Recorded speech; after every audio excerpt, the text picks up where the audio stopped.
Good evening, everybody. We're back with another Phins Forecast show.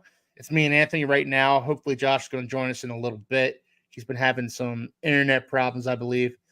And Steve is a little under the weather, so he's not going to join us tonight. But we do have a great show planned for you tonight.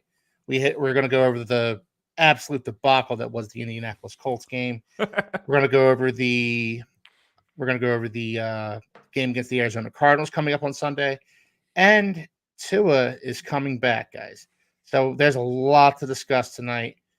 Game Balls and Jockstraps, too. Gotta mention that. A lot to discuss tonight.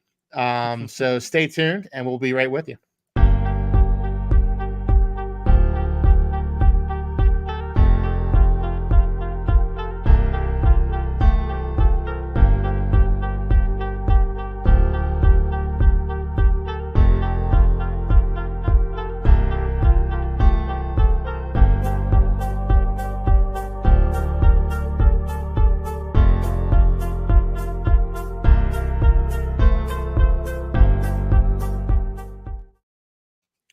Good evening, everybody.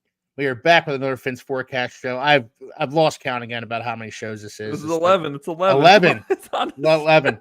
Well, I was out last week. That's true. You were. Yeah, but you have an excuse. Yes. But I am back this week. It's great to. There's Josh. He's back. It's great to be back, guys. Sorry I missed last week. Just had a family emergency, but we're back this week. We are only a threesome this week. Josh cut out again. We're a threesome/twosome this week. We're alternating. Yeah, we're like the multiple D right now. But again, Steve's he's a little sick, a little under the weather this week, so we'll hopefully get him back next week and be back to a foursome next week. But Anthony, how you doing tonight, man? I'm doing great, dude. I didn't get a chance to watch this game live. Ended up watching it secondarily last night, and goodness gracious, I'm happy I didn't watch it live. But other than outside of the football world, I'm doing pretty good. Just one day at a time, man. This is going to be a long season. Yeah, it's a long season, and that's something that we have to keep in mind when we see games like that Colts game. And we're going to get into the Colts game, obviously. We're going to talk about all that, but that was not a fun game to watch, but you know what? It is a long season. There's 11 more games left. The Dolphins can still hopefully make some noise here. True Fin fan joining us tonight. What's up, guys? I'm glad to be back. Thank you for tuning in. Josh just texted me. It looks like he's not going to be able to join us tonight. His internet has been in and out on him. So it's just you and I tonight, Anthony. I'm ready to go. I got a whole page filled with notes to talk about. Look at you. Look at you. All right. Well, look, let's get into it. I did watch that Colts game live, Anthony. I watched it with Steve, actually. Steve came over. Right. We watched it together. That was, it almost felt like a feeling defeat from the jaws of victory type of game right there. That they couldn't get out of their own way. They'd be driving, fumble. They'd be driving, penalty. Again, we're not blaming the defense. We're blaming the offense. The offense was the reason they lost that game, in my opinion. But Anthony, give me your initial thoughts on it. By the way, before I get into it, True Fins fan said 14-12 Colts. Wow. And it was 16-10. All right. I'm just saying. Yeah. It's crazy. Okay. Yeah. It's crazy. Don't give us your predictions yet, True Fins fan, because I don't want the game to be spoiled for me. But later on, the Cardinals game, that is. But later on in the show, I'd really like to get your opinion on it because you've been spot on for a few weeks now. He cuts through the crap more than we do. Man. I feel like we're yeah, it's quite impressive, actually. Quite impressive. It is quite impressive. But thoughts on the game? Listen, like you mentioned it, we could not get out of our own way. The defense played spectacular. I counted. Let's see.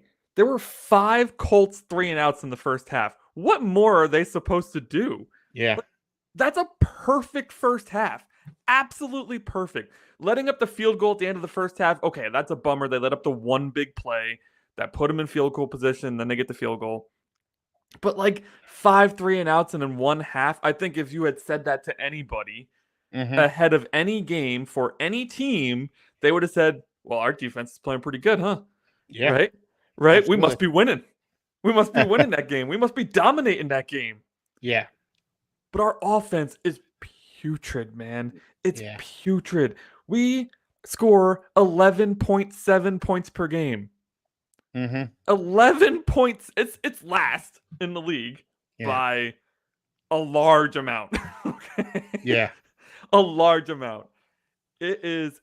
We're going to talk about Tua a lot. Yes. We're going to get into Tua. And I know we've mentioned it ad nauseum. But my goodness, if Stephen Ross does not have Chris Grier and Mike McDaniel in his office at the end of the year and say to them, what the heck was that backup quarterback situation? Then I don't know what he's doing, right? Yeah. Because this is the worst quarterback play I've ever seen. And whatever, right? Like, Bryce Young looks better than these guys. And Bryce Young looks awful. You know, I mean, we lived through the dark ages of those Dolphins quarterbacks who just were terrible. You know, the Sage Rosenfels, the Cleo Lemons, you can even include like guys like Jay Cutler into that. But like, this has been truly the worst quarterback play I've seen in Miami, probably in my entire life. Just three guys in Skylar Thompson, Tyler Huntley, and Tim Boyle who they can't move the football and they can't pass the ball more than 10 yards down the field.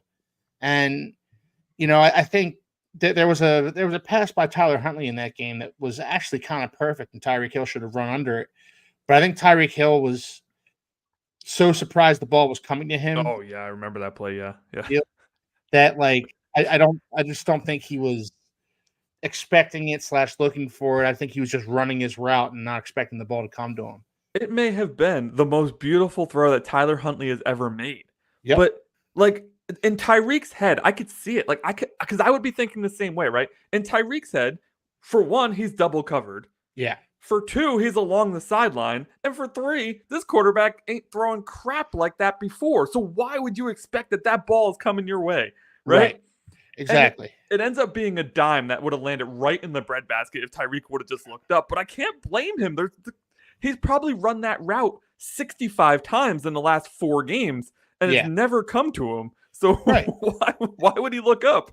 At a certain point, he's just running sprints out there. He's just running sprints down the field and running back to the huddle. And I can't necessarily blame him for not looking for the ball there. And the light got in my eyes. And no, you weren't looking for the ball. Let's be honest. There was zero. Your head didn't move at all, dude. It's okay. And it's okay. I'm not even blaming him. It's fine. But again, this quarterback play has just been so bad. And, we're going to get into game balls and jockstraps, obviously. Josh's game ball went to Jonnu Smith. Spoiler alert, Josh isn't going to be here to give his game ball. Yeah. But Josh's game ball went to John. Yeah, he was great. But he was brilliant. But he's running all these underneath routes that Tyler Huntley can competently somewhat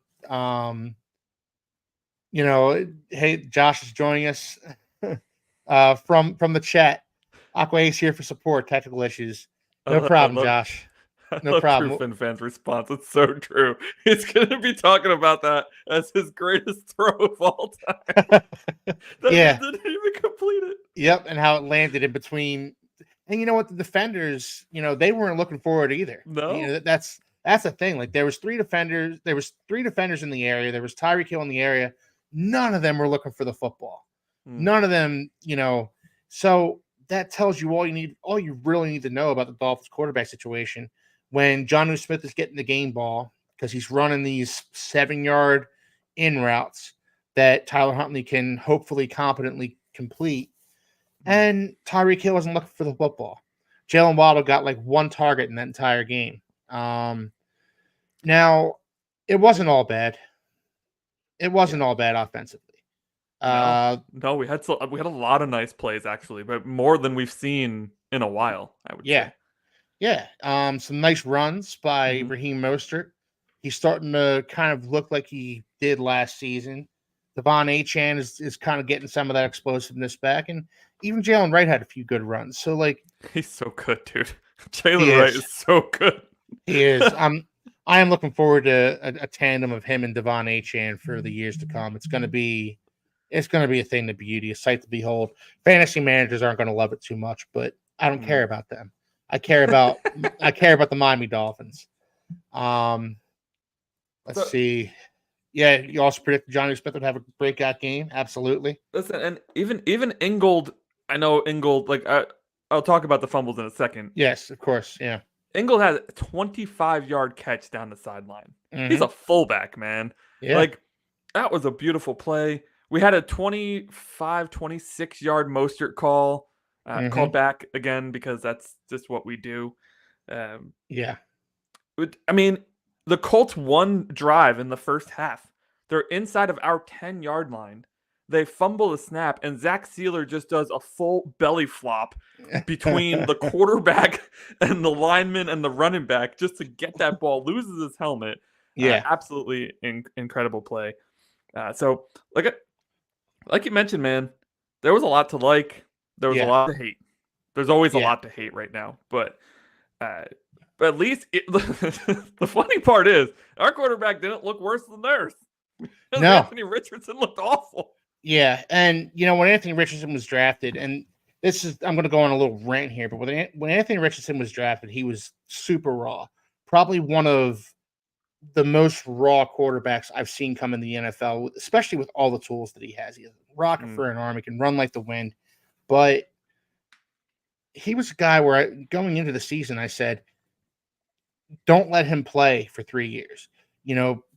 Put him to work. Put him in school for 3 years, have him work with a quarterback guru a la John Gruden, and have him work with this guy for 3 years. And at the end of those 3 years, you've got yourself a Hall of Fame caliber quarterback.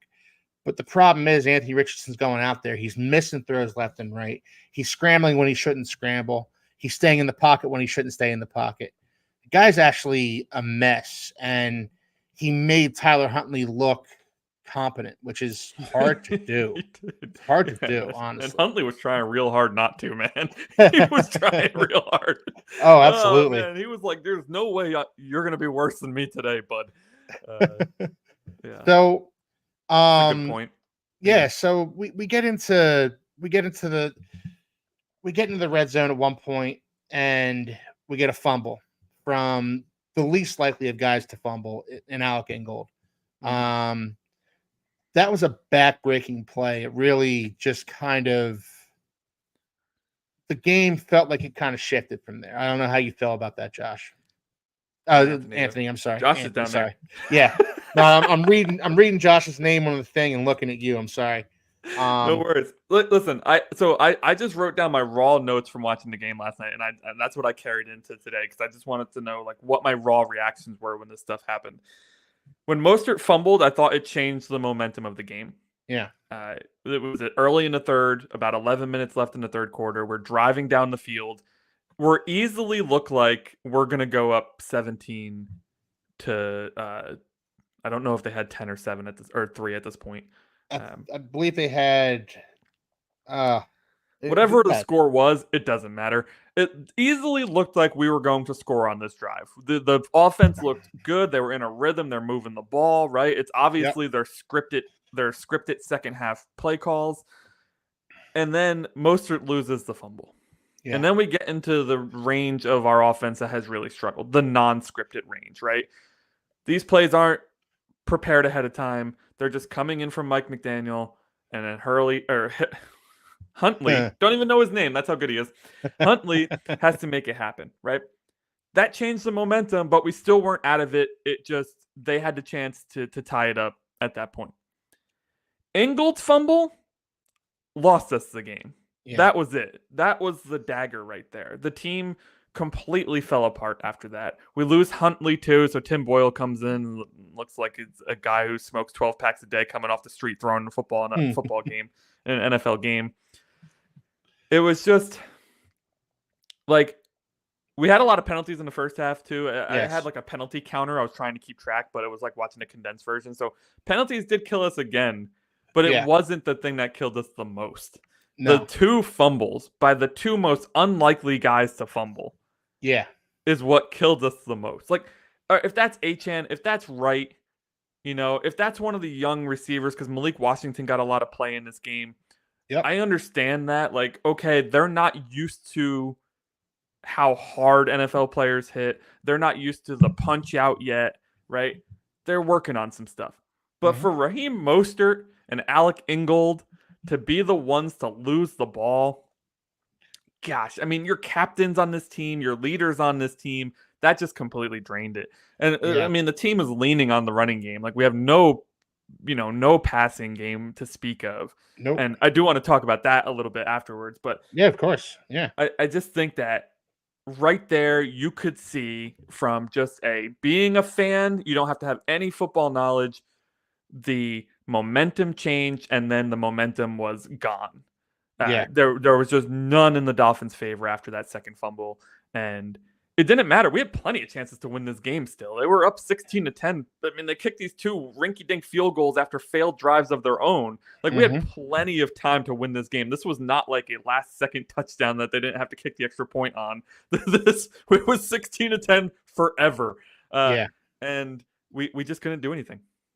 Yeah, it was rough to see. And like you touched on, Anthony, man, it had to be Mostert and Ingold of all people, just to see those guys who have been so good for the Dolphins. They both made the Pro Bowl for the Dolphins last year. Ingold has been such a great fullback, such a great leader and lead blocker. And, you touched on the catch he had earlier. Like, he was having a really nice game, and then brutal. And 2 team captains.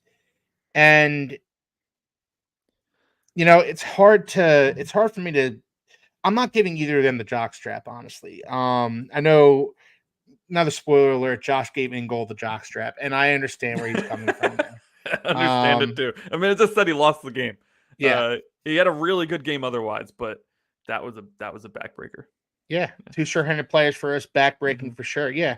And so, but in spite of all that, we still couldn't get a passing game going. Tim Boyle being our backup quarterback in this game. We're down 16-10.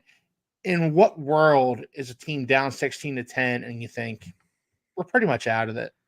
We're not going to score a touchdown here, especially with Tyreek Hill and Jalen Waddle running routes between the outside. They can take any ball to the house at any given time. But, raise your hand, and there's only 2 of us here, but raise your hand if you actually thought the Dolphins were going to drive down and score on that drive. No, zero expectation. Even though I knew the outcome already when I was watching the game, I still didn't expect them to do it. Yeah. No, and I didn't either, because it's Tim Boyle throwing passes, and he's throwing lame ducks down the field, and Does this make you wonder, Keith? I have a question. Yeah. We went into this season with Skylar Thompson as our backup, our bona fide backup, our Mike McDaniel's stamp of confidence backup to Tua Tagovailoa. Yeah. It took precisely 3 quarters for him to never see the field again. Yeah. Like, Boyle's playing over him, who doesn't know our offense, pretty much doesn't know how to play football, I would say. I mean, maybe he does, but he doesn't have the physical tools to play quarterback. Maybe he's got it all up here and he's a genius. I have no idea. But he's not making it happen on the field, right? Right. And then we have to pick up Tyler Huntley from the Ravens practice squad to give us a little. So what on earth happened here? Did Skyler regressed so much that Mike McDaniel didn't realize it? Was he so out of touch with his quarterback room that he was like, oof, that was rough. I can't put Skyler. Like, what is going on with Skylar Thompson? How is this saga ended the way that it has so far? Well, I mean, first and foremost, Anthony, great question. I can't possibly give you the answer to it because I have no idea what went on behind closed doors.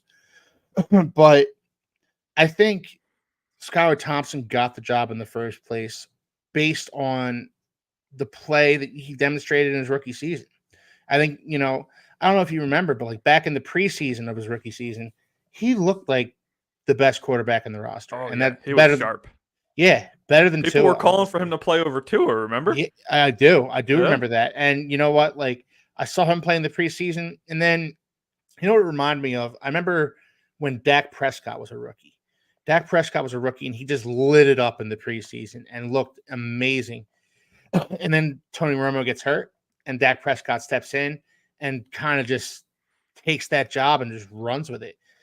I'm not saying I expected that from Skylar Thompson, but I will say Skylar Thompson's play in that preseason reminded me a lot of Dak Prescott in his first preseason. Mm-hmm. So you go back to his rookie season, he plays well in the preseason. Tua gets hurt, starts with his concussion issues. Teddy Bridgewater comes in, also gets hurt. Also gets hurt. Yeah, and I forgot about him for a second. And these were the days when like the Dolphins had these good backup quarterbacks. I was confident that Teddy Bridgewater could lead the Dolphins offense. And then in his first game, his first drive, gets knocked out of the game against the New York Jets. And the Jets proceed. Yeah, I forgot about that. Yeah, and then the Jets proceed to just that was a bad game to watch. And then he was garbage after that. Teddy never recovered from that. Yeah. No. He retired, right? After that last season? Yeah. I believe he did, yeah. Yeah. But Skylar Thompson stepped in, and Skylar Thompson looked competent, which honestly, that's what you want your backup quarterback to be. You don't expect your backup quarterback to come in and do a Tom Brady over Drew Bledsoe. You don't expect your quarterback to come in and do a Nick Foles over guy in Philadelphia, but you don't expect him to come in and win a Super Bowl. Wentz. Yeah, Carson Wentz, that's right. Mm-hmm. You expect your backup quarterback to go in there, make enough plays to win the game, kind of just let your skill position players do their thing. And that's what Skylar Thompson did in his rookie year. Going into this season, I think that's what Mike McDaniel was expecting. Now this preseason was a whole different story. We talked about it all throughout the preseason, Anthony. Looked awful. Yeah. Well, Mike White did too. Let's be honest. Neither of them looked very good. No, they both. I forgot about Mike White too. Man, my quarterback memory is really short right now. But neither of those guys look good, and that could be. And I'm not saying Skylar Thompson is a great quarterback or anything. We need to understand there's a possibility here that it might be Mike McDaniel's offense that's not very good as a whole. We kind of need to just come to be able to wrap our minds around it at the very least, that maybe it's Mike McDaniel's offense that's been figured out, and it's not Skylar Thompson's fault. It's not fully Tyler Huntley's fault. It's not any of these guys' faults. I do wonder if Skylar could run this simplified offense that we're running right now. I mean, based on what I saw his rookie season, I have to think that there's a possibility that he could. I have to think that. I mean, I would think that he could.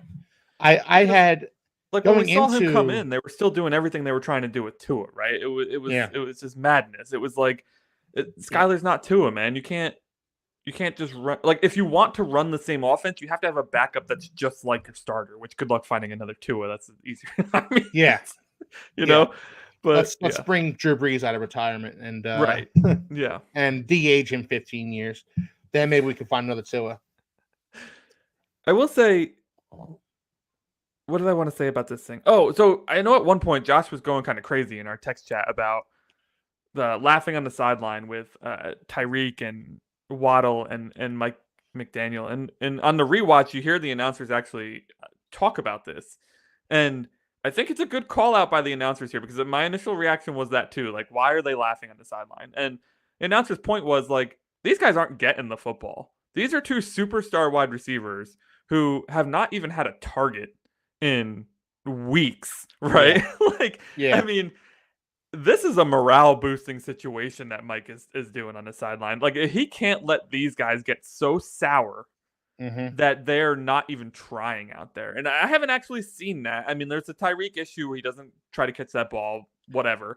Yeah. But the rest of the game, I thought he looked good. He was out there. He's every single play. He's throwing out blocks. He's running routes. Like I can't.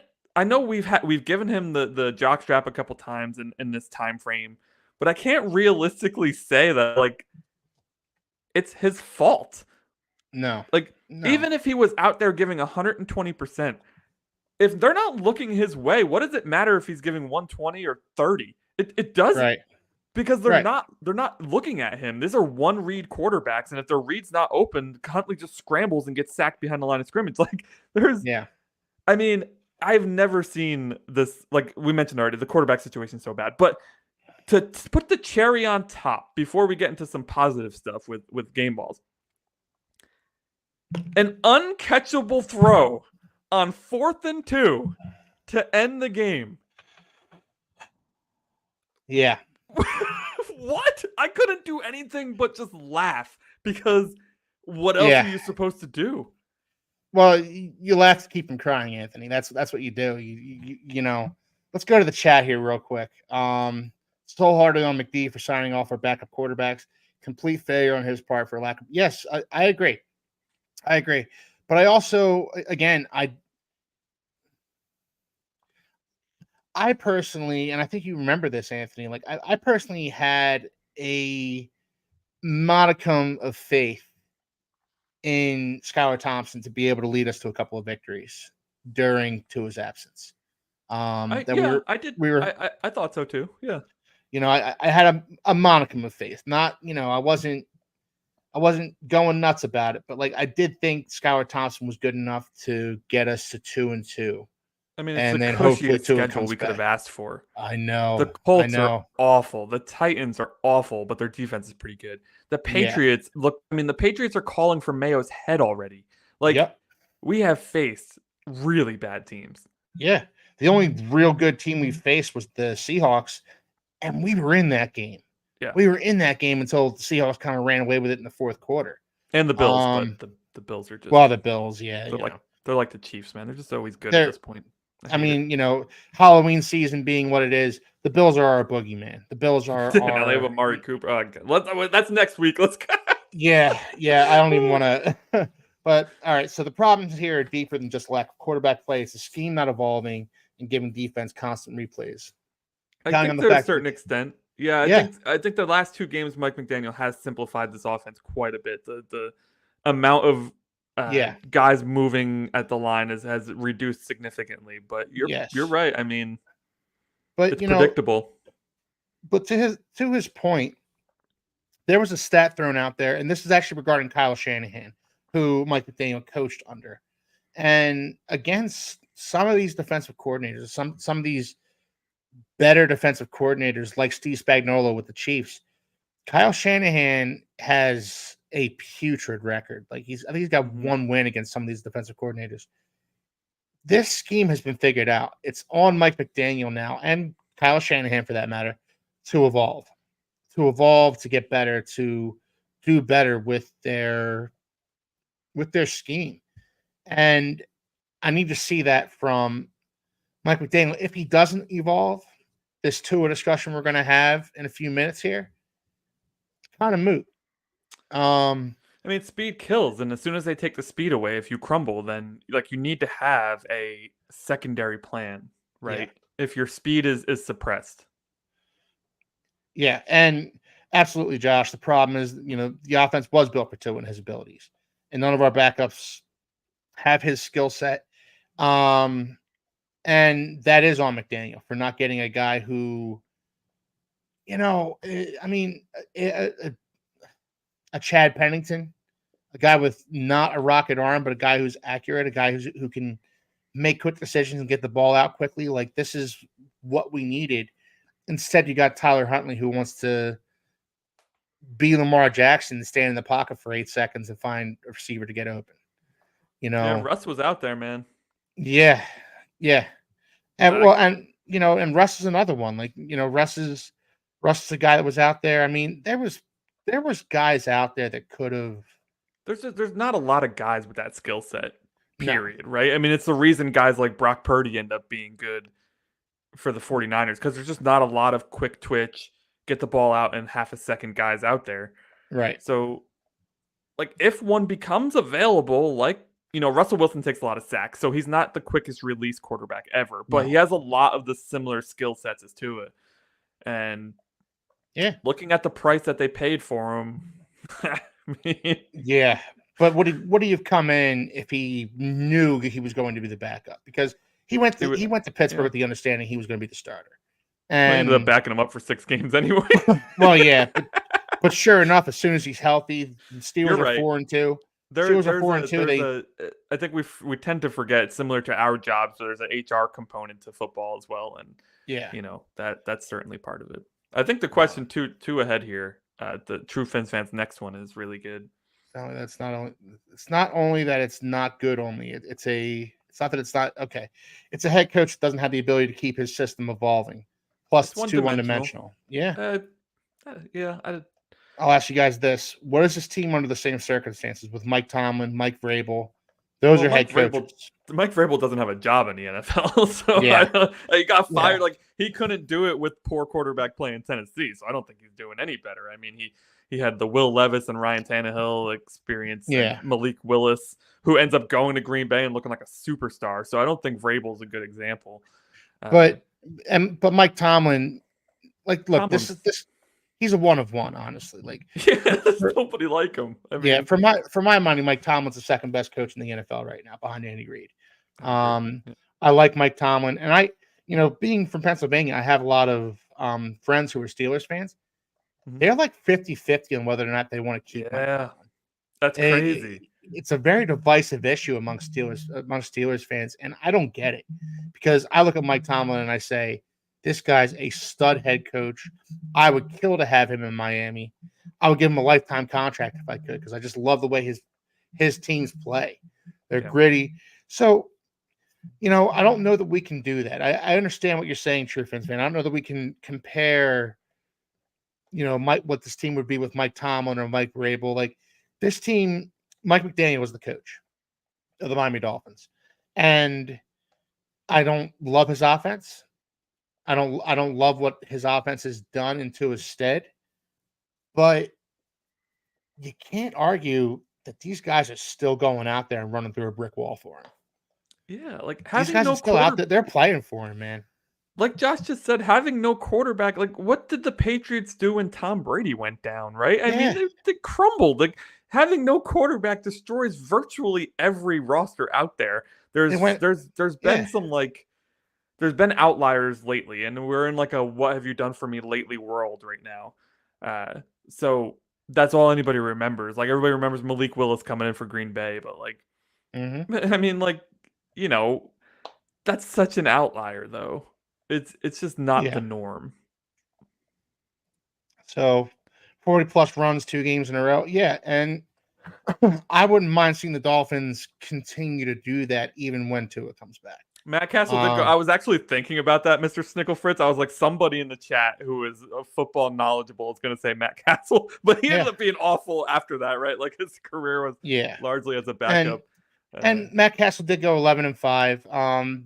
That was such a well-built team, though. It was, but then after Tom Brady, after Tom Brady went to the Tampa Bay Buccaneers, they brought in Cam Newton. Cam Newton was very good.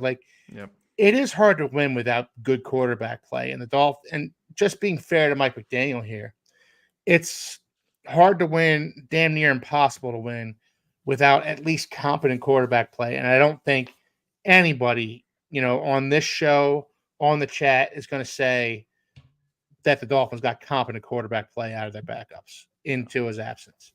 So with that said, you want to jump into Game Balls and Jockstraps? Game Balls and Jockstraps. Serious lack of talent. Hill was wide open 2 to 3 times versus the Colts and panicked. I agree with you, Josh. Yeah. AOL, it's the messenger. Interesting username. Interesting username. I love it. Tua is back. Tua's back. We'll talk about that in just a sec, actually. Yeah, he's playing this week. Yeah. Matt Castle went 11-5. And so AOL, it's the messenger. Mr. Snickle Fritz, thank you for joining us. We're going to get into Game Balls and Jockstraps right now. Josh, Josh gave us his game balls and jockstraps. Josh's game ball went to Jonnu Smith. His jockstrap went to Alec Ingold. We've talked about those two already. Ingold, I feel like, is a little harsh on Alec Ingold. The game ball to Jonnu Smith, totally get it. He was a stud in this game. Scored our only touchdown.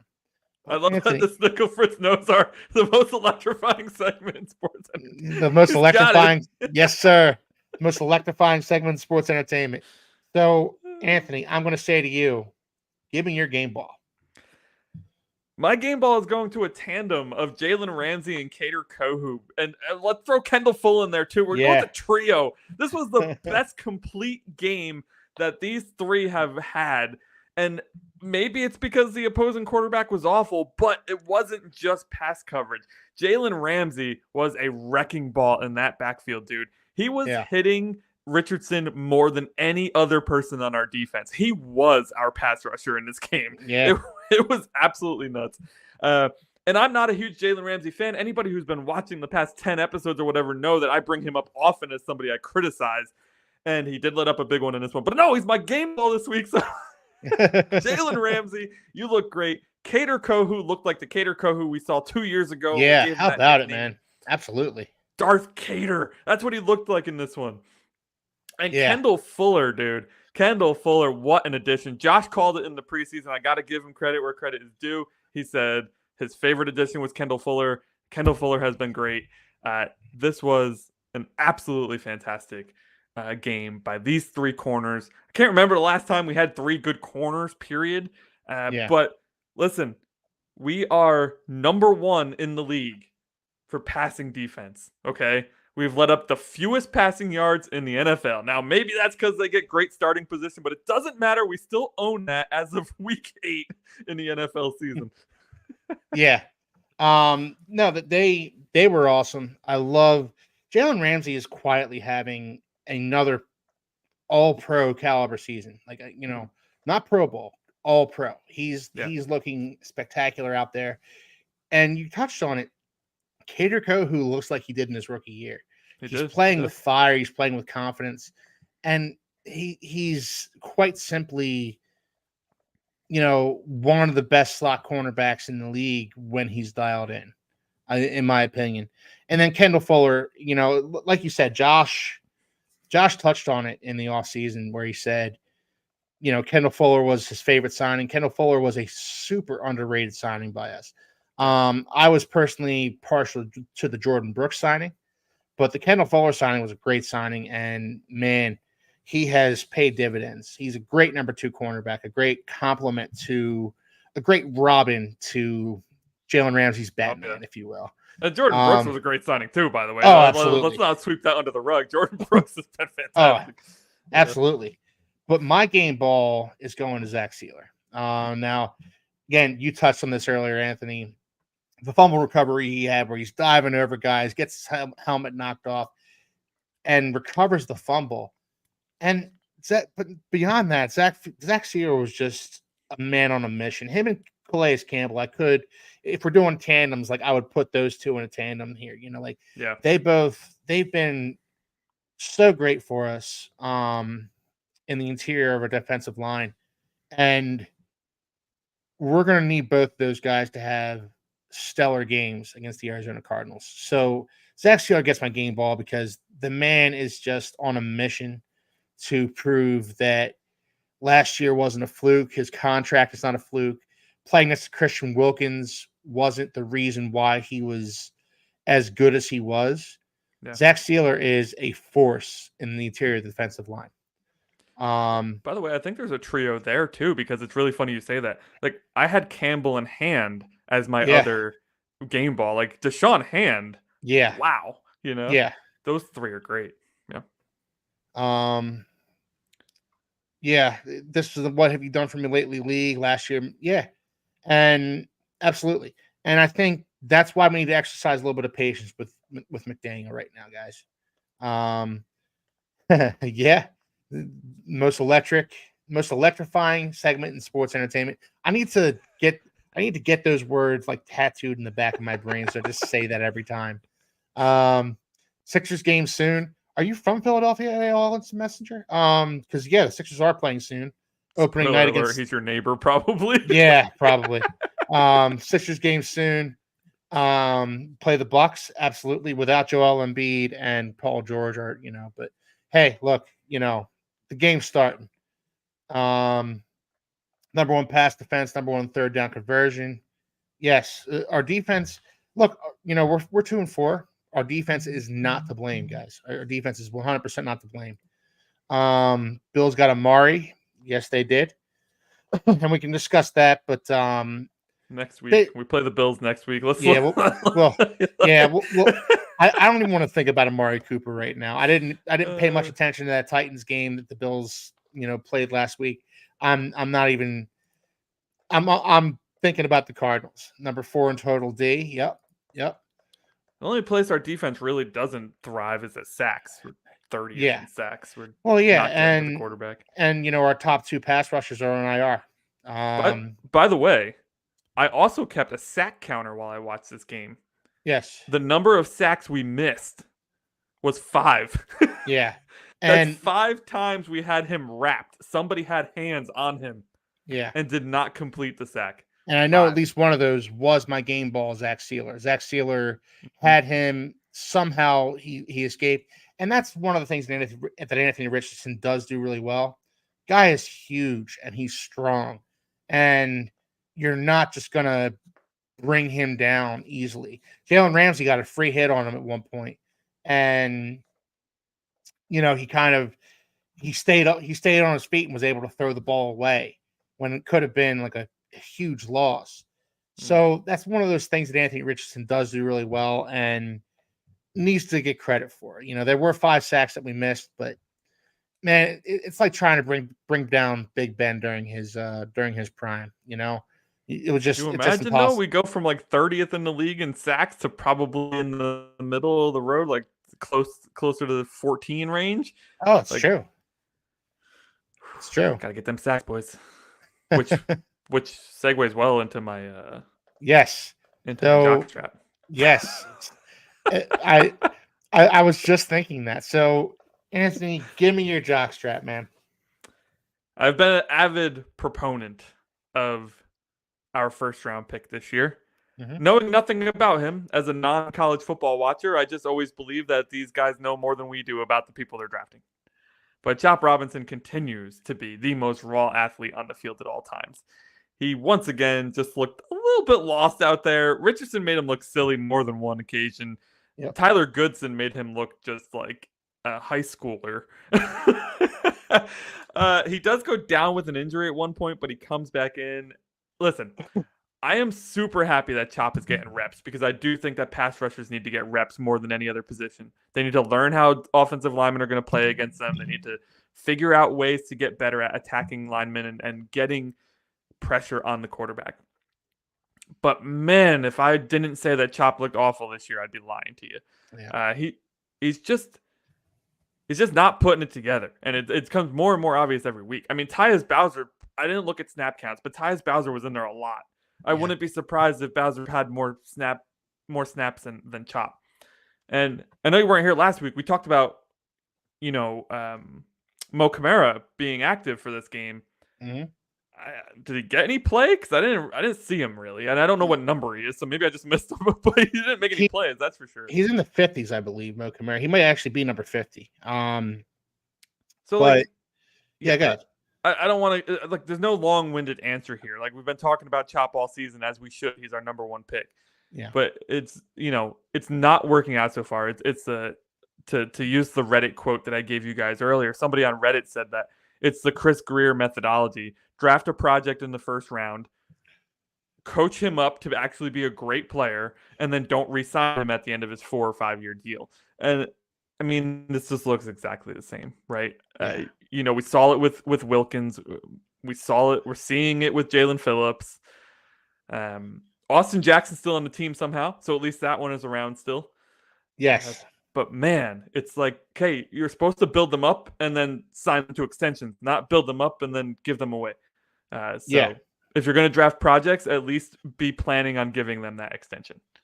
I don't mind a project. We had this argument, 2 episodes ago? Like, you and Steve like more solid guys in the first round.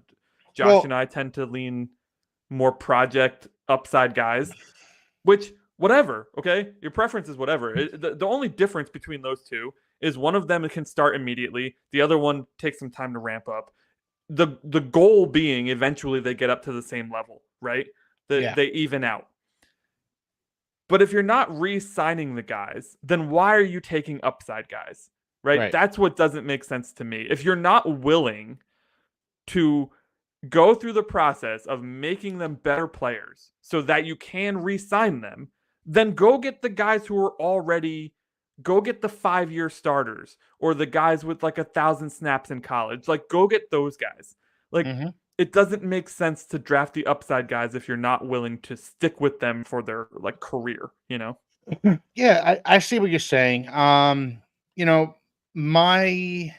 now I don't want to get sidetracked, but my argument against the project guys was not that I don't want project guys. I just don't want a project guy when you haven't had a first round pick in 2 years. Oh yeah, for sure. No, I know. That was my main argument. Like the year when we had 3 first round picks, we drafted Tua, we drafted Austin Jackson, who was a project at the time, and we drafted Noah Igbenogany, who's doing well in Washington, by the way. Yeah, I know. It's actually infuriating. His third team though. It's not. We weren't the only team. Yeah, you know? but like out of those, and honestly, Tua was a project time too, because he's rehabbing from his hip injury that he suffered at Alabama. You should have come away with way more out of that first round. Yeah. Yes, but you know what? Like 3 first round picks, you want to go 3 projects? Okay, fine. One of those is bound to be a hit, and in reality, we got like 1.5. 1.5 out of 3 on that one. Igbenogany was a miss. Tua was a hit. Austin Jackson has been a solid player. I don't think he's been quite as good as the Dolphins were envisioning he would be when they drafted him. But you know what? He's turned into a solid lineman for the Miami Dolphins. Yep. That being said, Chop Robinson, I agree with you. Chop Robinson has been bad. Chop Robinson doesn't look like he belongs on the field. And that's a problem because Jalen Phillips from the IR. Bradley Chubb is still on the IR, still on the physically unable to perform list. No word yet on when he's coming back. Just and now reminder, we have, in case everybody's not angry enough as it is that we paid Bradley Chubb and we let Van Ginkel walk. Just a reminder, just a subtle reminder. Yes, and that's the problem is that Anthony Weaver has no choice but to be aggressive with his blitz packages because we can't generate a pass rush with just rushing 4 guys. That's just not. It's just not going to happen for us. It's not set up to, right? We're running the 3-4 front now, so we have 3 big bodies and then 1 pass rusher. Like, right? It's not a 4-man rush; it's a 1-man rush, and right. That's what are you going to do with that? Right. So at this point,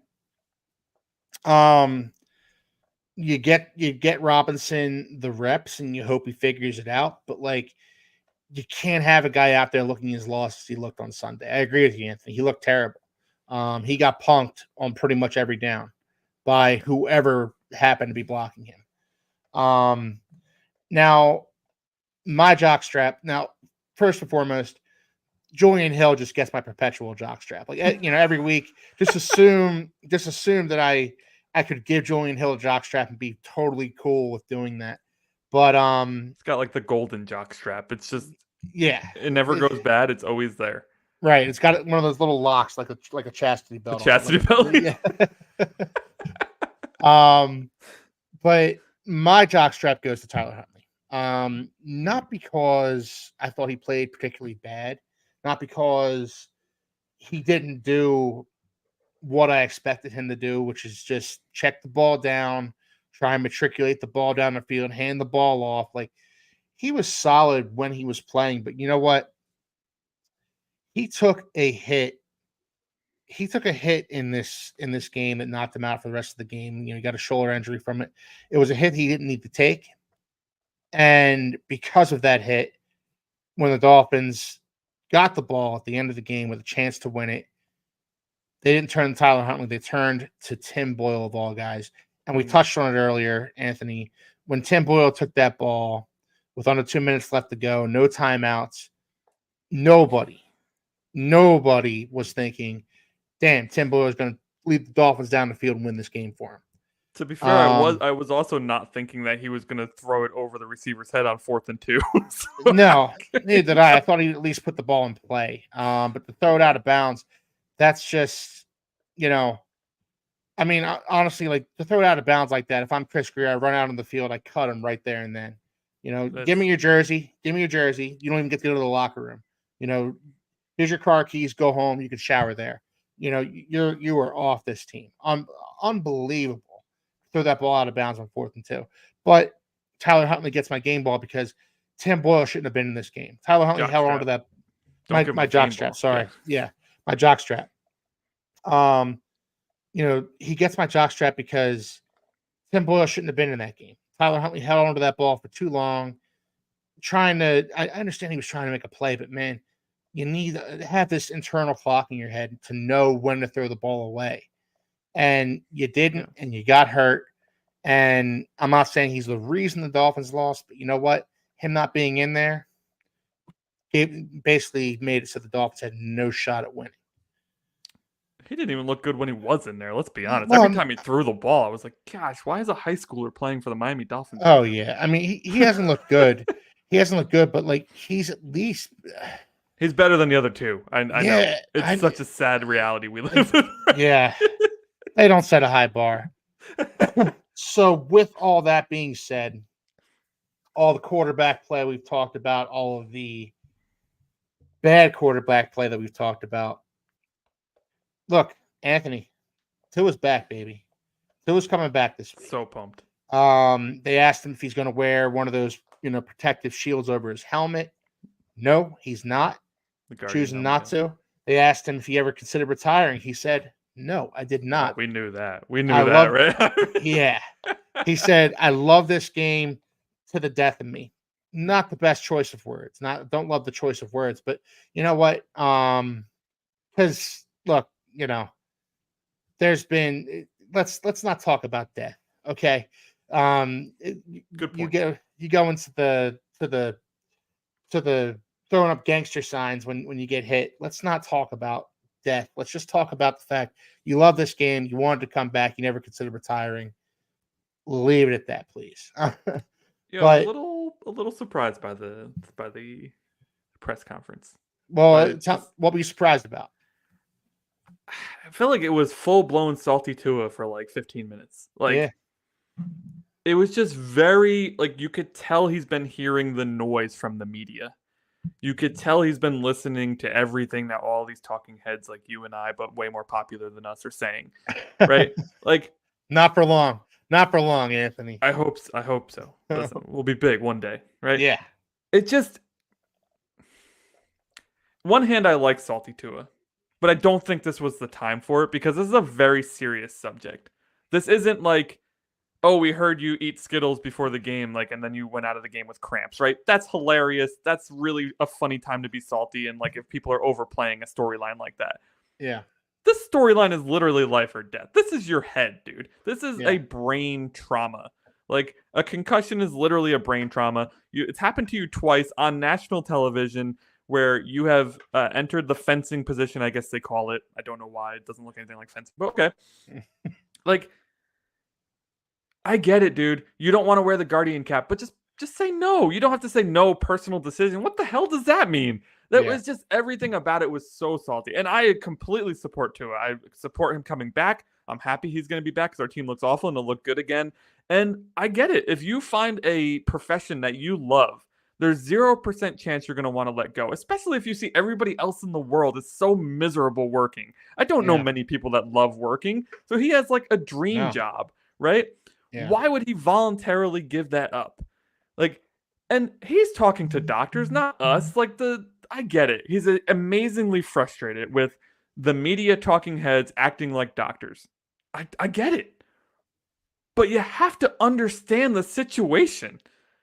You have to understand that it may not seem like people care about you, but they're coming at it with that intent of we're not trying to judge you. We're seriously don't want to see you die on the field, right? Yes. Like this is the way they're coming at it. So while I appreciate the fact that he is probably a little bit frustrated that he hasn't been able to play the sport he loves for the past 5 weeks, despite being symptom free the entire time, right? And I appreciate the fact that he's frustrated by the media.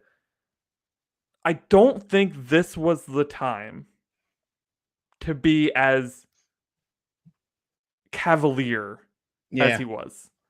Yeah, I agree. And we're used to the more affable version of Tua. So to see him come out and be more stoic, more salty, like you said, it was jarring to see, especially because Tua, you're coming back, you get to play the game that you love, like you should be happy, and Right. I'm happy for I'm happy for him. I'm happy for him, but he also has to know that the people who were saying he should retire were not, and I wasn't saying he should retire. I was preaching caution. I also thought that Tua was going to come back. Mm-hmm. You're 26 years old. You've worked your entire life to become an NFL quarterback, and that dream just gets ripped away from you right after you get your first big contract. Yeah. I just didn't see it going down like that. But again, the saltiness was jarring to see, I would say. And like that's their job, right? Many of these reporters, that's their dream job. And their job is to talk about storylines. And your concussion as an NFL player is a storyline. Yeah, so, like it or not. Right. Their job is to give their opinion on what they would do. Like, I don't know that anybody was overly critical. Like, you're going to have the guys who are out there who are just purposely critical because they're trying to gauge rage or whatever, right? They want those rage clicks. The Skip Baylesses of the world. Right. But the normal just ESPN, NFL Network, like those normal anchors were just exercising caution in the same way that we did on this show.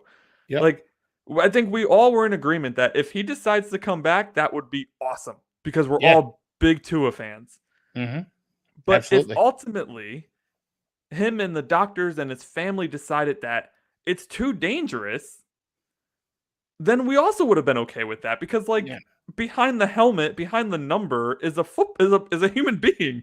Yes. Right?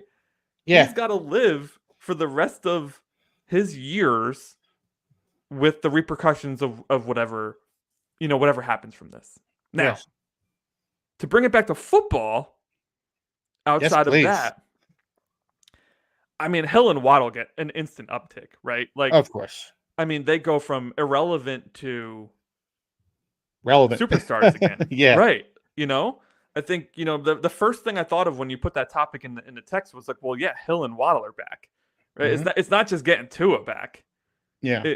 It's getting our two highly paid, deservedly so, wide receivers back in the fold because we have somebody who can throw it further than 3 yards down the field. Right?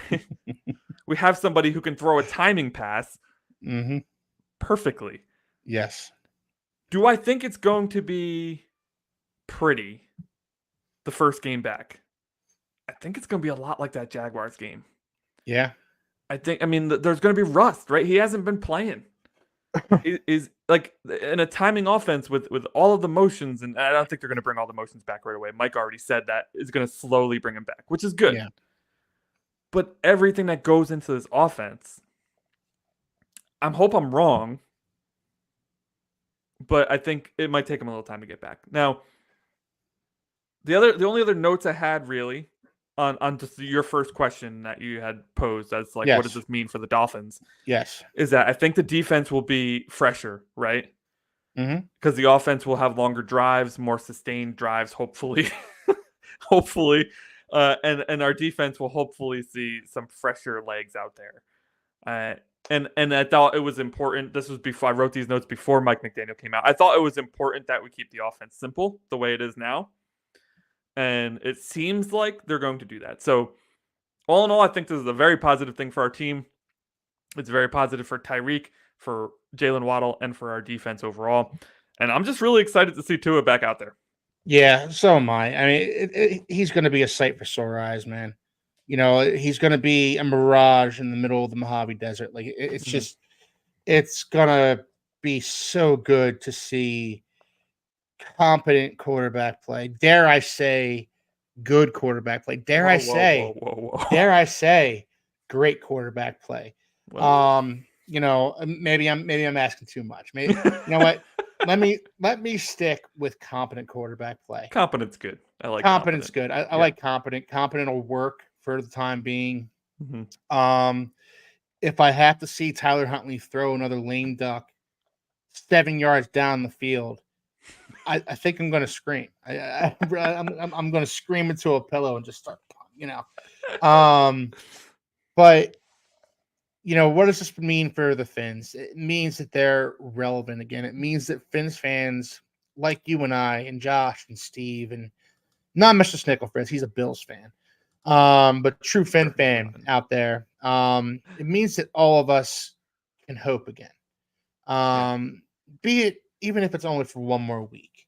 We get to hope again. We get to think, you know what? We have a shot to do something here. um, which is why after that debacle of a Colts game, I'm not more upset than I am right now because you know what? He's back. He's back, and that should mean big things for the Dolphins. What does this mean for the rest of the season, though, Anthony? How do you see the season playing? All right. Tua's healthy. Mm-hmm. Tua stays healthy. What happens the rest of the season? How does this go for the Miami Dolphins? Well, we're not out of it. We're 2-4. It doesn't Yeah. look good right now, but the AFC doesn't look good in general. Outside of the Chiefs and the Ravens, everybody else looks pretty mediocre, to be honest. Yeah. Oh, and the Bills. Sorry, Bills fans. The Bills look good too. Yeah, they do. They do. So outside of those three teams, which have been the perpetually good three teams in the AFC for the past 5 years, Yeah. How about if it? not more, right? Mhm. So outside of those, let's call them the Mount Rushmore of the AFC, everything else is wide open, right? Yeah. We got Houston, who just lost a stinker to Green Bay. Everybody else Yeah. in that division is crap. Everybody else in our division is crap, right? Yeah. The West with the Raiders are awful. The Chargers look like they're struggling. They're a Jim Harbaugh coach team that doesn't have a lot of Yeah. talent right now. You give them talent, they're going to be a force to be reckoned with. But right now, they're just kind of limping along. They'll win some slugfest type of games. They'll be in the mix until They'll be the in the end of the mix. season. No Yeah. doubt in my mind, next year they'll be good. Oh yeah. Jim Harbaugh does Yeah. not take long to turn a team around. No, it's annoying. And then the Broncos with Yeah. Peyton, surprisingly good, quiet season. Bo Nix he's getting better every week, and that's all you can ask for a rookie, right? Yeah. And then which division did I forget? The North. Who's in the North? Well, you got the Steelers who are looking pretty good. Right. You got the Steelers- Bengals who are Bengals have up a and tough down. Yeah. they have a tough test against the Philadelphia Eagles this week. Let's see how they play in that one. And then the Browns are awful. Well, the Browns are awful, but you know what? Jameis Winston's going to be starting a quarterback for them. Why do we always get these teams at the worst? Like we'll get them in a couple weeks, and they're going to have potentially Jameis Winston and Nick Chubb at full strength. Why couldn't we face them now? Right? I know. Not that it would have mattered. We faced a bunch of bad teams now, and they all destroyed us. So yeah. I mean, I don't know that we would have fared any better against Deshaun Watson and the hapless Browns than we did against Will Levis and Mason Rudolph and the hapless Tennessee Titans. So are we still out of it? Let's look at it. Let's look at the schedule. Let's play the game, right? We got the Cardinals next, winnable. Yes. The Bills after that, not a chance, right? Well, let's not a chance. You know what? Playing in Buffalo in November. Let's see how they fare against the Arizona Cardinals. I'm going to go through it quick, though. I don't think there's a chance against the Bills, right? Okay. The Rams on Monday night, yeah, I don't think. Especially if they have cutback, I don't think so. See, I think we can beat the Rams. The Rams haven't looked great this year. I don't think the Rams are great. I just don't think that we match up well with them. Okay. The Raiders, potential. Yeah. The Patriots, potential. All right, so that's 3-2 in the next 5, right? And then we got Green Bay. That's a loss. We got the Jets. Okay. Looking okay. Houston. That's a loss. San Francisco. Maybe. Houston didn't look that great against Green Bay. No, yeah, well, we have to really study what the NFC North teams have done because both Green Bay and Minnesota dominated Houston. So if we can replicate that, maybe, right? Then we got San Francisco, who was very up and down this year, but they'll probably have CMC back by the time Week 16 rolls around. Yeah. Then we got the Browns, who knows what shape they'll be in, and then we got the Jets again. Listen, I see 5 or 6 maybe wins in there, which puts us at 8 wins on the season. So I think our season is not playoff bound, sadly, as much as I want it to be, right? Mm-hmm. I don't think the addition of Tua automatically puts us in contention with some of these teams. We have to really see what the offense does as a whole, because I'm going to keep going back to it because it's the only thing we have to go back to. The Jaguars game was awful. Mm-hmm. Yeah. We were bad, legitimately bad against the Jaguars team that is very bad. All right. Before I respond to this, Anthony, let me go to the chat real quick. I knew there was no way to retire. All of his concussions have been holding onto the ball too long. I'm super angry at Tua. Slide, get rid of it. Oh, yeah, and I'm sure the coaches are drilling that into his head. Not they weren't before, but,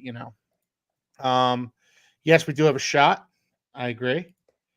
Mr. Sticklefritz wants us at full strength. Well, we're going to be kind of at full strength. I like that we're getting our Bills games out of the way early. I'll say that much. I don't like having to play the Bills in week 16, 17, 18. If we're healthy the rest of the season, Miami will finish 9-8 and get in his last wild card. Then it's a new season. If his coach can evolve, this defense will help the offense a lot. Here's the thing about the defense, though. I don't know if they're that good yet. No, neither do I. I agree with you. I think that, well, for one thing, I think they're going to relax a little bit once they're not the only unit on the team that's competent.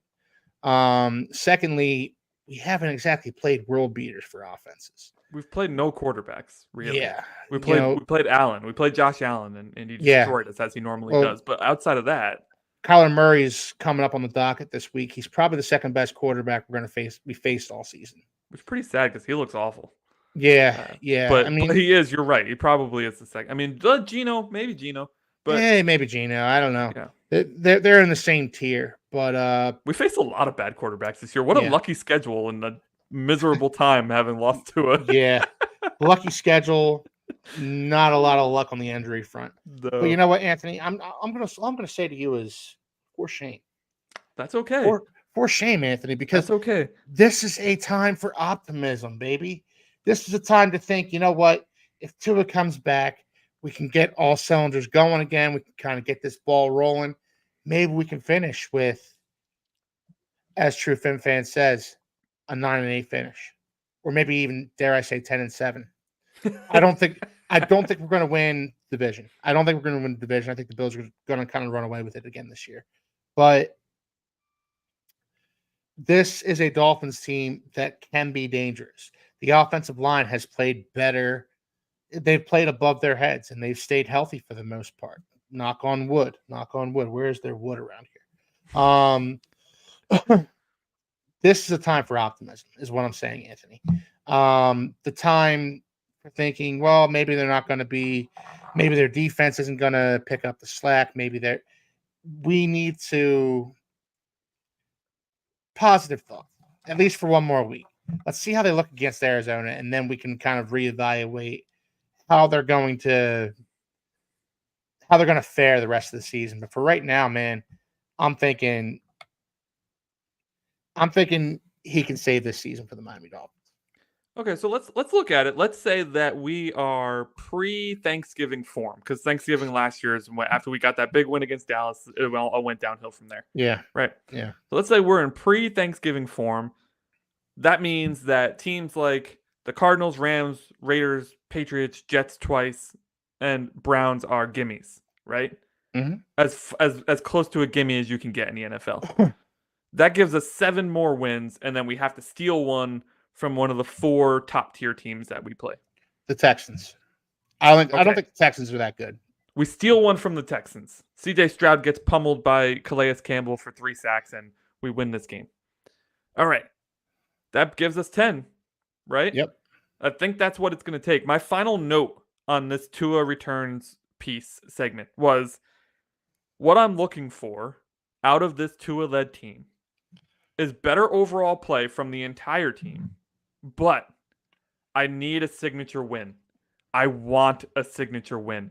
I need us to beat Buffalo.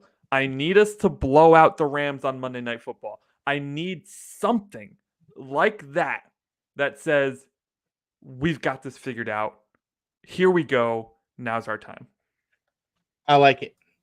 And you know what? That's a good sentiment right there. You know, a signature win.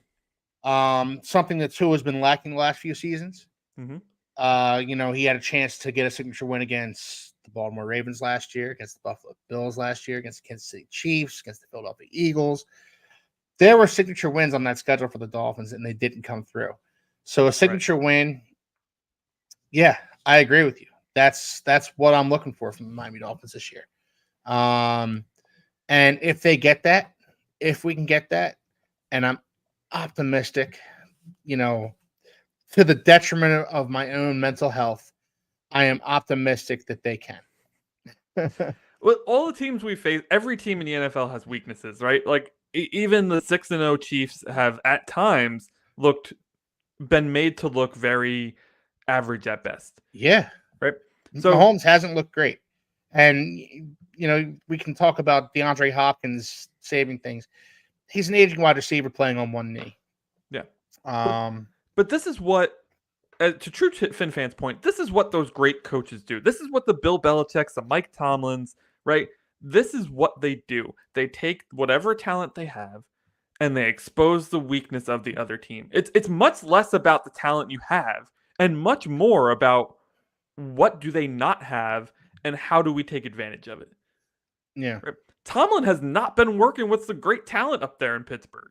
Nope. But yet they have a winning season every year in his tenure. Yeah.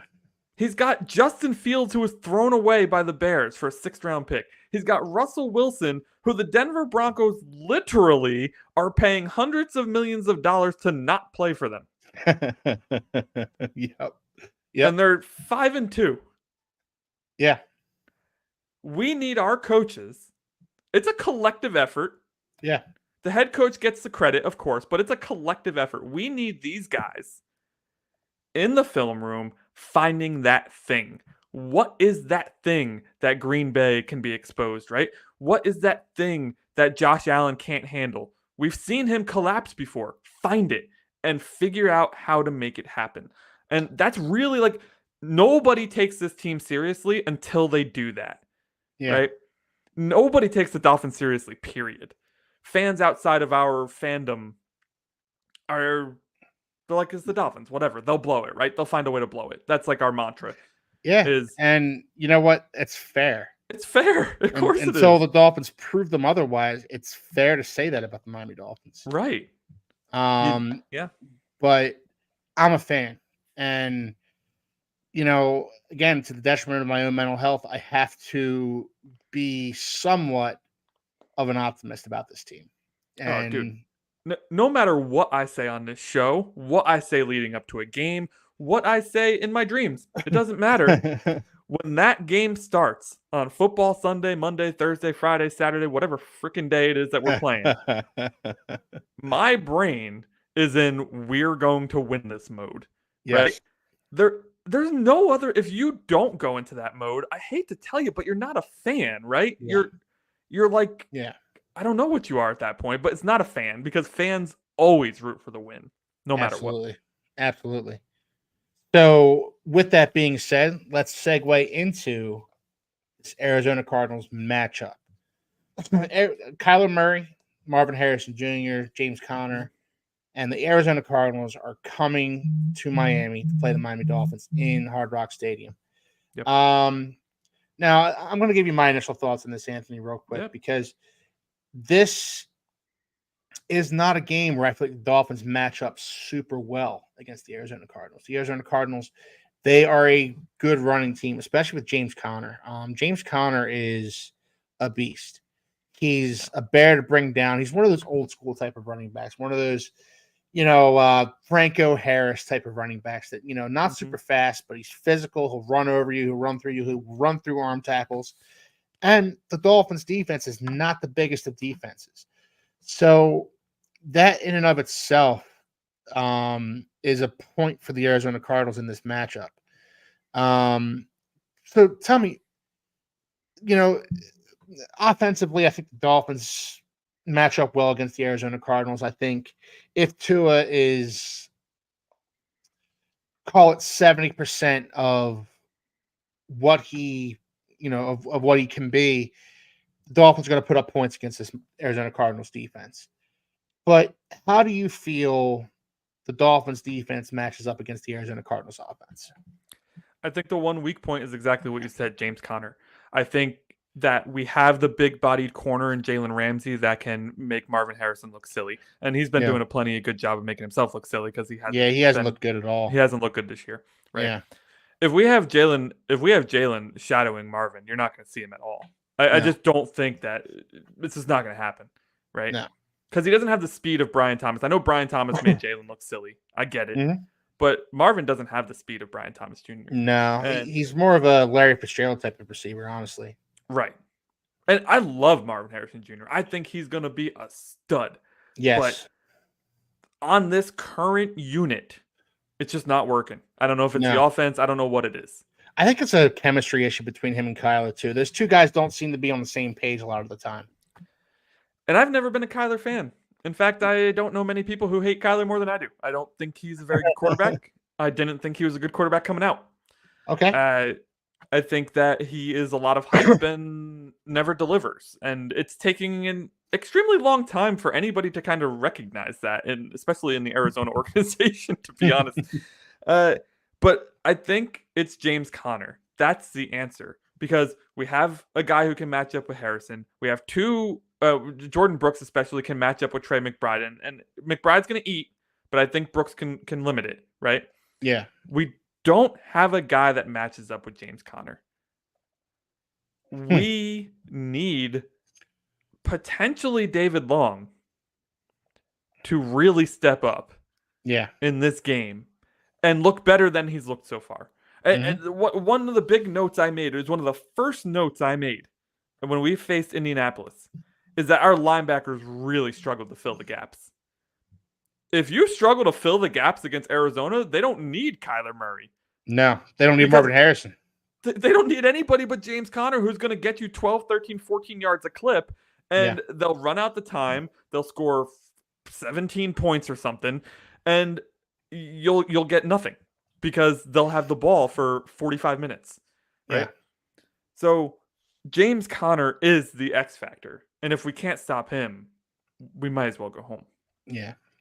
Yeah, and that's, like I said, going into this game, that was the one matchup that actually really scares me because, the Dolphins defense has been good. And I've gone on record many, many times on the show and saying that they are not the reason the Dolphins are losing football games right now. But if there's one Achilles heel, it's that their rush defense can be... Shred it, dude. Yeah. Shred it. Can be a little leaky at times. The Indianapolis Colts. Tank Bigsby in week 1, right? James Cook in week 2. Yep. Tony Pollard and Tajay Spears in week 3. I could go on and on. Zach Charbonnet. In week 4 just destroyed us. Yeah. So, they can be leaky. And if you let James Conner run wild on you like you let Zach Charbonnet run wild on you, this is going to be a long afternoon for the Miami Dolphins. And Tua, he's not going to get many chances to get hurt because he's just going to be on the sidelines the entire afternoon. Because what the Cardinals want to do is they want to run this ball 45, 50 times. They want to run down the Dolphins' throat. They want Kyler Murray to throw 15 passes.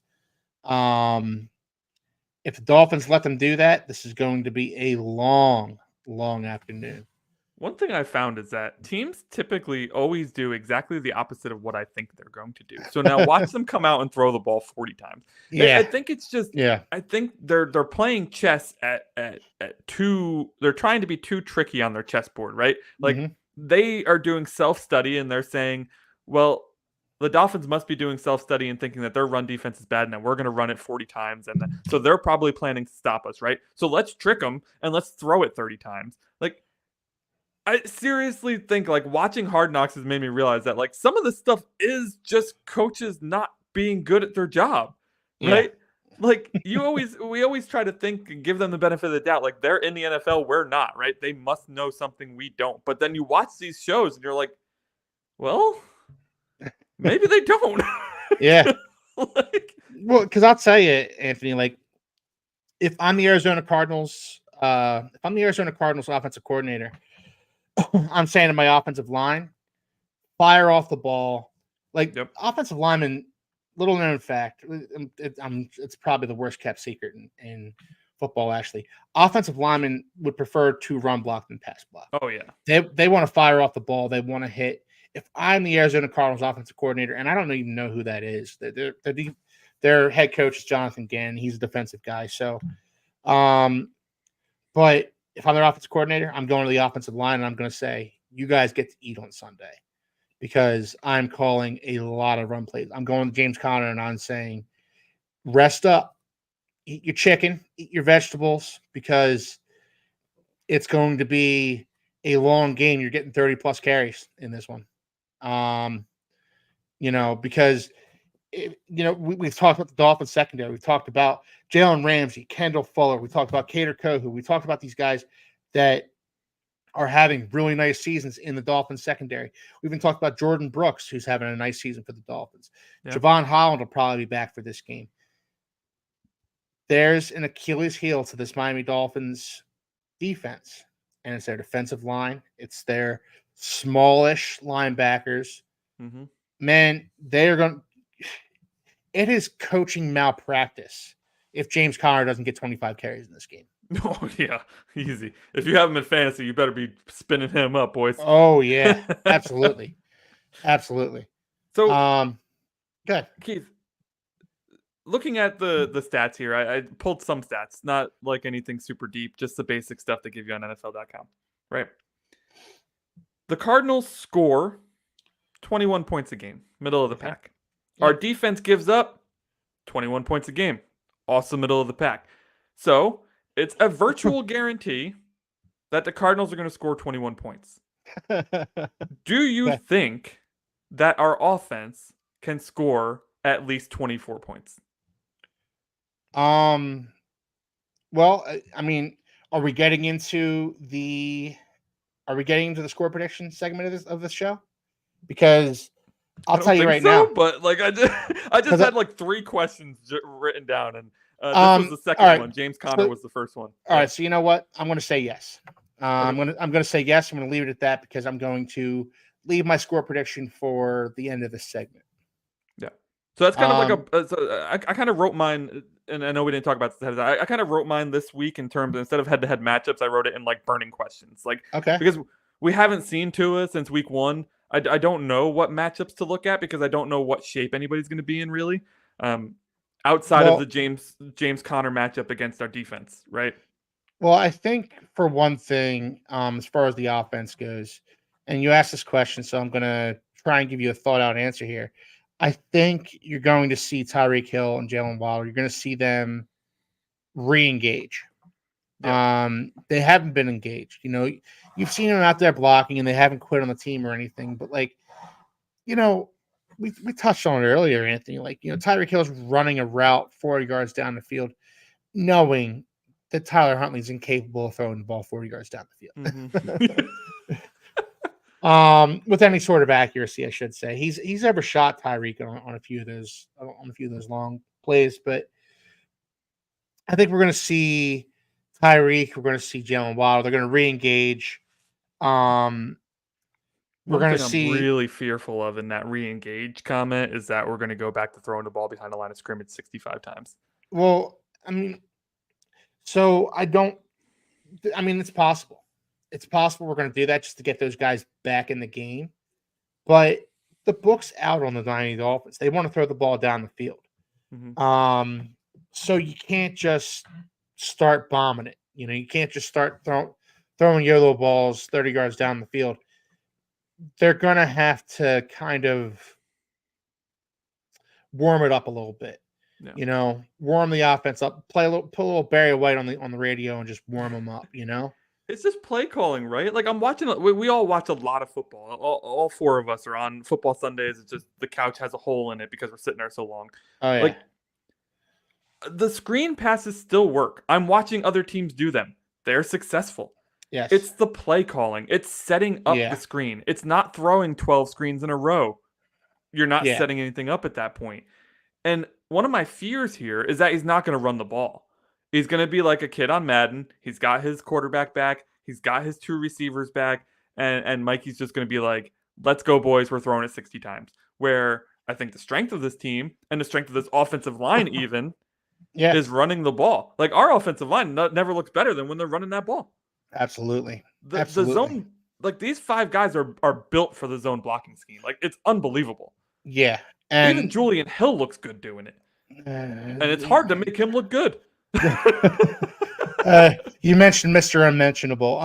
But that's my fear. To go back to it, my fear is that we coach gets too excited to have everybody back in the locker room, to have everybody back on the field, and he strays away from what I think our strength is, which is this 3-headed monster at running back with Mostert and Achane and Jalen Wright. And Ingold paving the way.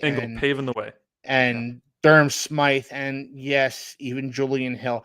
I acknowledge that he's a decent blocker. I do acknowledge that, but if I have to hear one more Julian Hill penalty, by the way, fun fact to throw in here, and completely random, but I just remembered it, and I won't remember it much longer because my brain works like a goldfish, is Aaron Brewer is the best center in football right now, statistically. Really? How about that? How about them apples? How about that? Do you like apples? How about them apples? All right. We're getting up on an hour and a half here, Anthony, and it's been you and I going back and forth. It's been super fun show. Wish Steve and Josh were here, but you know what? We held down the fort pretty well, I think. Don't you think? I think so. We can both talk a good game. Oh, yeah. When we need to. So before we go here, okay, True Fin Fan gave his prediction. Let it be so. 23-14 Miami. Anthony, give me your score prediction. Yeah, my last burning question was, what does success look like? No better time than the final score prediction to bring that up. I think success looks like balance on offense, and I think we find that somehow, some way, and we squeak out a win. I think it should be a dominant win, but I don't think it will be. I think it's 24-21 Miami. Okay. To your balance question, Anthony, and I have been thinking about this because I think the silver lining in this whole Tua's injury situation, I think there's a silver lining here that we're kind of glossing over a little bit, that the Dolphins have discovered the bread and butter of this team, rediscovered the bread and butter of this team is running the damn football. Yeah. I think they've rediscovered that. I think that they've, because we can't throw the ball with Tyler Huntley. We can't throw, we've been over all that. But what we've done well throughout all of it, in spite of the fact that the defenses know we can't throw the ball more than 15 yards down the field. They know that going in, so they just stack the box and they say, you're not going to run the ball against us. And the Miami Dolphins say, you know what? Yes, we are. Yes, we are going to run the ball against you. So, again, if there's one silver lining here, I think Mike McDaniel has rediscovered that this Miami Dolphins team is at its best when they are running the football and running the football effectively. And I think that's what's going to come from this game. I think we're going to see the Dolphins run the football well, very well against this Arizona Cardinals defense, because I don't think much of their defense. I don't think much of any part of their defense, honestly. It's very they're bottom 5 in almost every statistical category. Yeah. It's pretty bad. Yeah. So I think we're going to run the ball 40 plus times again. And you know what? I don't think Mike McDaniel is going to fall into that. Maybe I'm giving him too much credit, but I don't think he's going to fall into that trap where he says, I got my guy back and now I'm going to throw the ball a bunch. I don't think so. So my score prediction I'm going a little bit higher because I think Cardinals can score some points. I think they're gonna score some points. I'm going a little bit higher here. I'm saying the Dolphins are going to win this game 31-26. Wow. 31-26. All right. So look, guys, if you like what you saw tonight, if you like what you heard, we do have two other panelists that are normally with us, Josh and Steve. Josh is having internet problems. Steve's feeling a little under the weather, but they will be back next week, along with Anthony and I. If you like what you saw, please like, subscribe, set some reminders on your phone because we do this every Wednesday at 7:00. And next week, we're coming back, from hopefully a Dolphins victory against the Arizona Cardinals. We're riding high. We're feeling good. You have any final thoughts tonight, Anthony? I really just hope we're back in. We're back in here. This needs to be a dominant win. Yeah. Going into Buffalo, we need some momentum because right now we have none. So listen, fins up, everybody. It's a long season. We're only 6 games into a 17-game season. There's a lot to do. There's a lot to see. There's a lot of football to watch. Also, go Yankees. Go Yankees. Oh, wow. Okay. You know what? I'm just happy the Mets are out of it. I'm just happy the Mets are out of the freaking postseason, man. They're the Phillies' arch enemies, and they knocked them out of the playoffs. And I'm still salty about that, okay? True Phins fan, good night, guys. Next week we celebrate. True Phins fan, next week we feast. We feast before we next die. Week we feast. Yes. Before we lose, we get next week we dine in hell. All right, guys. Everybody, go Yankees, Mr. Sticklefritz says. Okay, we got 2 Yankees fans here. He knows. All right. Well, look, guys, for Anthony, for Steve, for Josh, for myself, for the Phins Forecast, you guys have a good night. Fins up. Fins up, everybody. Have a good night, guys.